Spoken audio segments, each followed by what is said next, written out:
Vous avez tous entendu parler de Children of Blood and Bone et de sa première bande-annonce sortie récemment, pas vrai? Et si je vous disais que le drama qui se déroule en coulisses risque d'être encore plus captivant que le film lui-même? Je sais déjà ce que certains vont me dire. LV, tu peux pas dire ça alors que le film n'est même pas sorti. Alors comment vous dire? Commençons par le début. À la base, Children of Blood and Bone est le premier roman de la trilogie Legacy of Orisha, écrit par Tomi Adeyemi. À sa sortie en 2018, le livre devient un véritable phénomène. Il est salué pour son univers inspiré de la culture Yoruba, ses personnages et sa représentation de l'Afrique dans un blockbuster de fantasy. Hollywood ne tarde pas à acheter les droits d'adaptation, et sur le papier, tout semble réuni pour en faire un futur blockbuster. Un casting prestigieux, un gros budget et une équipe créative qui inspire confiance. Bref, tous les ingrédients d'un futur succès. Sauf qu'aujourd'hui, l'ambiance est complètement différente. Il y a quelques jours, Tomi Adeyemi a publié une vidéo de 5 minutes dans laquelle elle apparaît extrêmement émue. Elle laisse entendre que tout ne s'est pas passé comme elle l'espérait. Par moments, elle sont même au bord des larmes. Son message donne clairement l'impression qu'elle traverse une période compliquée autour de cette adaptation.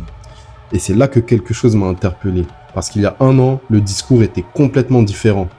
Lors d'une intervention réalisée pendant la production, Tomi Adeyemi ne tarissait pas d'éloges sur l'équipe du film. Elle parlait notamment de la productrice Gina Prince Bythewood avec énormément d'admiration. It's so beautiful and I think people will be very proud. I support Gina and she has put her all into this. She is one of the hardest working people I know. She signed on this takes. She signed her deal on a Saturday. We were on a 3-hour call on a Sunday. Every day before we film a scene, she goes back to the book to read the scene. Wow. Alors forcément, une question se pose. Qu'est-ce qui s'est passé entre-temps? Comment peut-on passer d'un discours rempli d'enthousiasme à une vidéo aussi bouleversante? Le problème, c'est qu'elle ne donne pas vraiment de réponse. Elle évoque sa souffrance, son silence, son ressenti et les difficultés qu'elle traverse, mais sans expliquer précisément ce qui s'est passé. Résultat, les réseaux sociaux font ce qu'ils font de mieux, ils spéculent. Certains pensent qu'elle aurait perdu le contrôle artistique de son œuvre. D'autres imaginent un désaccord avec la production. Certains vont même jusqu'à évoquer une promesse qui n'aurait jamais été tenue, notamment autour du caméo que l'auteur devait initialement faire dans le film.